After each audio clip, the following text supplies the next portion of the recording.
Okay, happy Monday, and should be a great day. Last day that I'm in town, I think, until Friday or so, when we'll go back. We'll get back at it on the practice field. Have a team meeting today. Talk a little bit about the bowl, and then they'll lift, they'll run all week, and then we'll get practicing going Friday, Saturday. Lift and run next week, and then start the bowl prep game practices December 15th. So that'll be the plan. That's what we'll do. We'll spend 2 weeks preparing for the bowl. Obviously, Alamo Bowl is a great spot. Texas played Washington last year in it, and now Texas plays Washington in the CFP. So wouldn't that be cool if that was a precursor to you go to the Alamo Bowl, and then the next year you go to the CFP. So wouldn't that be something special? So I think it's great. Clearly there'll be 12 teams next year, but Oklahoma certainly is very deserving. A 10-2 team, outstanding job by Coach Venables. I think he also improved by 4 games in the win total from a year ago, and he's done a great job everywhere he's been. Clearly one of the best defensive coaches in the country. And our team's excited about it. I think it'll be a lot of fun. I think it'll be a great day in San Antonio. We'll spend about 4 or 5 days there, really be able to experience what a bowl game is like, the way bowl games are supposed to be done, which is be able to get there early, be able to experience practice at the bowl site, and then be ready to roll. So that'll be our plan. We should have a great December. The kids will be able to go home after the bowl game, not before. So they'll be with us all the way through December 29th. What do you think about the matchup between your defense and their offense? Well, I think their offense has a little bit of a change to it now. So we'll have to see what that ends up looking like. I would say that their top 5 offense, total offense, number 6 in passing offense. I think they're averaging 300 and something yards passing, similar to us. I think they're pretty similar to us offensively, statistically. And I believe that it'll be a great challenge for our defense. Now, obviously, I don't know exactly what it's going to look like now. I don't know if, if there is a quarterback change or not for them. But as we all know, that's an important part of the offense. And they do have a different coordinator, so that's unique. Coach Latrell used to be here at one point with Coach Stoops. And I know Seth, and I think he's a great coach. So we'll have to see what he does, if he does anything different than what Coach Levy was doing. So we'll have to keep an eye on that. But we won't know. So we're going to have to prepare for a good, potent offensive attack. We're going to have to watch a lot of tape on what happened at North Texas and also what happened at Oklahoma this year and see what we can put together to figure out the best way to defend them. You mentioned Washington. They kind of had their breakout season last year and took it to an even higher level this year. Is there anything that you can take from the way that they put their team together, the way they approach the offseason, et cetera, that you can kind of maybe apply to your situation? I think that their situation is different than ours to begin with. Michael Penix played for Kalen DeBoer at Indiana. Then Coach DeBoer was at Fresno for 2 years, and then went to become the head coach of Washington, and Michael Penix went to go play for him.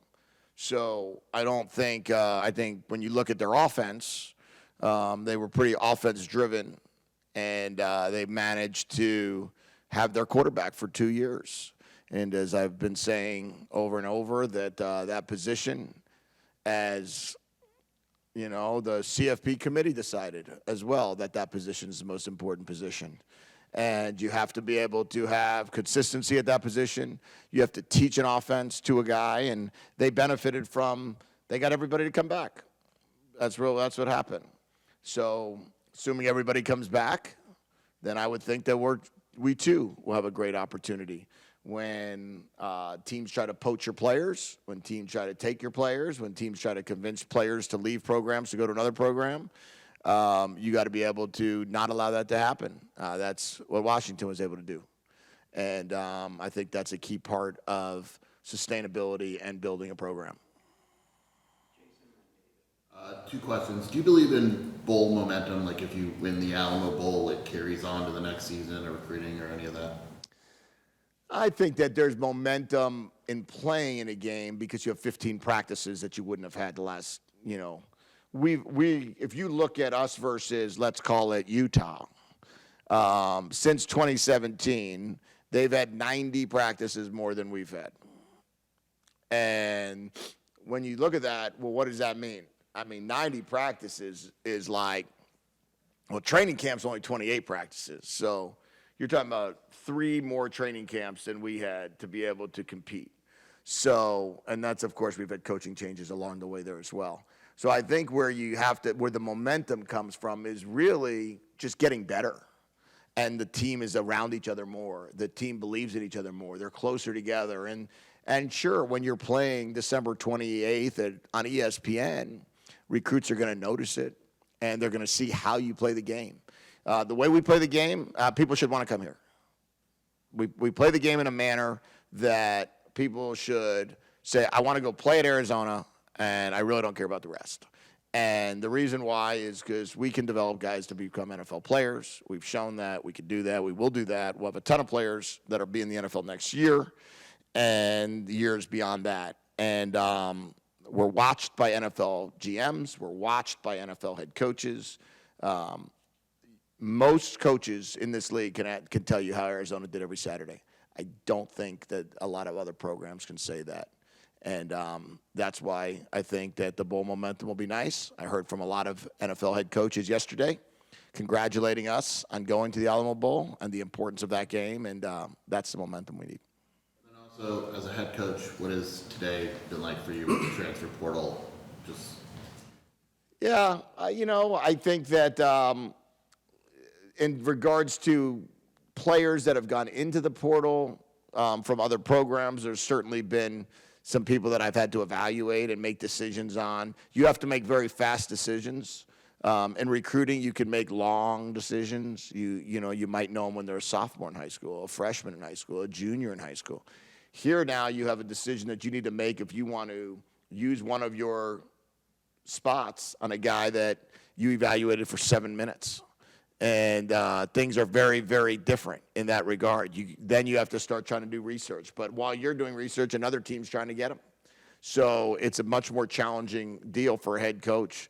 And then, maybe there's a couple meetings here or there. I haven't had any with our own roster. I did not have to do that, but a year ago we did.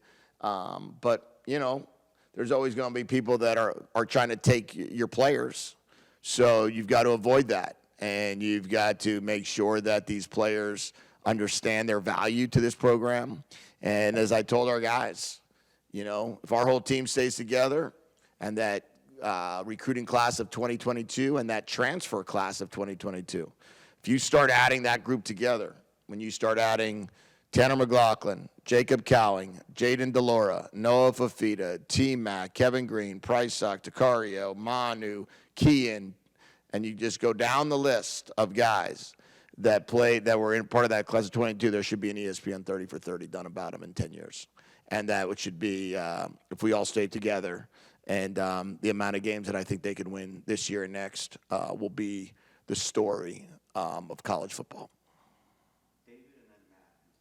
Jedd, along those lines, what are you looking, you mentioned 7 minutes. What are you looking for in that 7 minutes?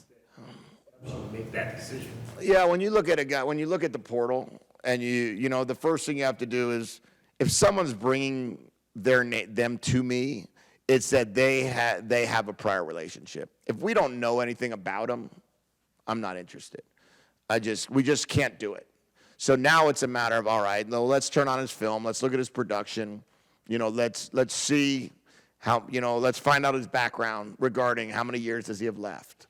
Is he coming in as a grad transfer? Is he coming in as a one-time transfer, undergraduate transfer? Are there any things that we need to know? And then we turn the film on and we watch the film and we see, okay, where does this person fit in? And then I ask our position coaches and our recruiting department to inform me on where do you see this player playing on our team? Are we bringing him in to add depth? Are we bringing him in to start? And to pass the start test with me is a very hard test to start. You know, it's one thing to say, hey, we're bringing in Jedd and Delora a year ago to start. I get that. And then it was, we're bringing in T-Mac to start. Hey, we're bringing in, Jacob Manu to compete. He became a starter. We're bringing in, you start going through it, right? Jacob Cowing to start out of the portal. So it's really a matter of how you're going to work it, how you're going to phrase it, and then try to figure out exactly. We don't really have a lot of starting spots open, and that would be a very tough one to crack. Being poached, because that happened to you last year, is that a preemptive strike on your side? Do you go to guys you think other teams might be interested in talking to and try to hit that on the front side, or are you waiting until whatever happens and then they come to you and then you try to convince them after that? Yeah, I would say that the last year group was very different than this group.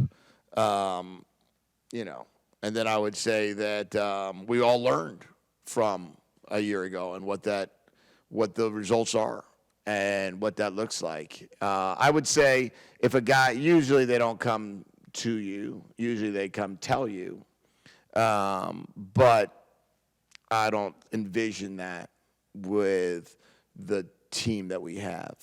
And I've challenged all of our players. Ask all the guys that have transferred in here, what do they like about here versus what do they like about their other places they've been, and where would they choose to go if they could do it all over again? And then research all of the guys that aren't here and that have made decisions for wrong reasons. Now, there's a lot of people that transfer because of the fact that it's the right thing to do for that person. Hey, I don't think I can be a starter here. I don't think I can be in the set too deep, and I want to go play football. And if that's the case, that's why a lot of people transfer. There's the few that everybody likes to talk about that make decisions for financial sake. And in that case, is that really a wise decision? I can tell you that if we are only making decisions based on money, there'd be a lot of different scenarios that are occurring out here. There's a lot more that has to go into it than just money. And I think that is really the key. Matt and Damian in the back. I've got a couple for you. You touched on it a little bit in your answer to Jason's question, but the veteran guys, the guys that have played a lot of football here, they're coming into these bowl practices. What do they gain from those few days of really getting back to fundamentals for the first time really since fall camp, since they're not on a game week prep until, as you mentioned, the final 2 weeks of bowl practice? Yeah. So guys like a Jacob Cowing, a Mike Wiley, Tanner McLaughlin, all of those players, those guys gain, it's a refresher course in route running. It's a refresher course in run blocking. It's a refresher course in the really ball security drills. It's all the things that go into becoming a really good football player.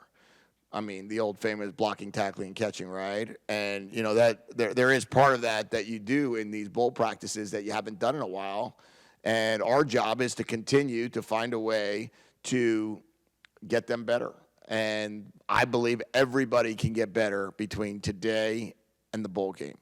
Everybody on our football team should get better. You have 15 practices to get better. You have 24 days to get stronger. You have what will end up being 12 lifts to get bigger.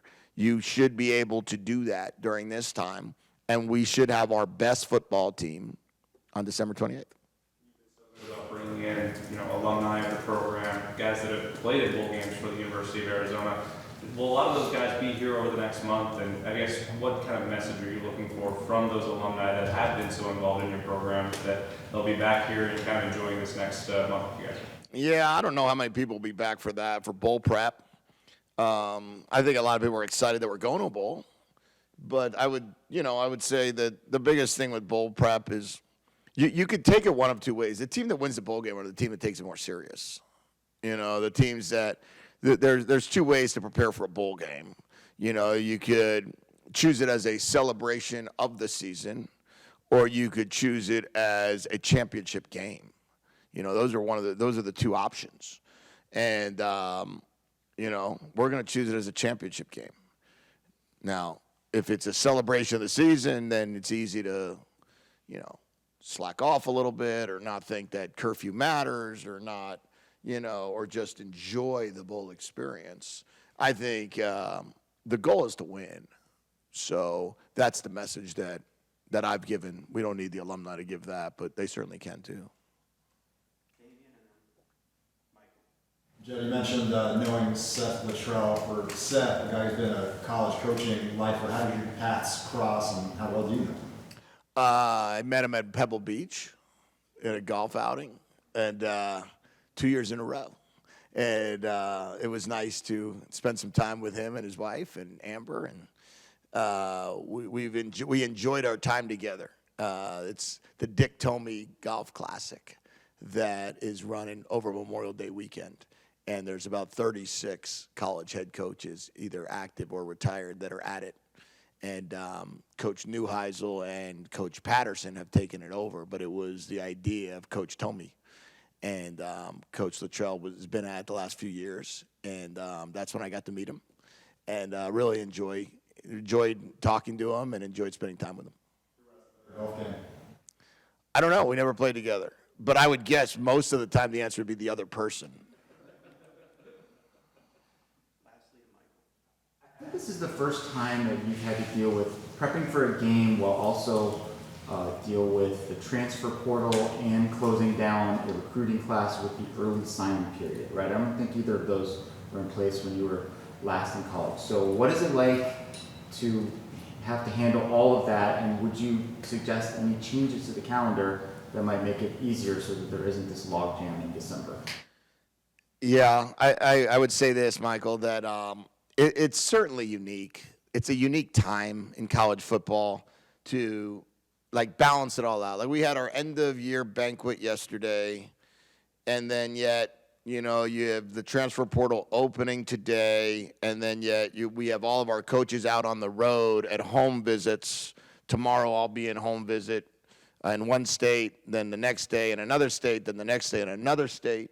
And yet you're still trying to monitor what's happening back here. I've got Oklahoma film on in my computer because, you know, I don't just recruit and be Mr. Positive. I also have to call an offense and run the offense. And to do that, you know, that takes a lot of work.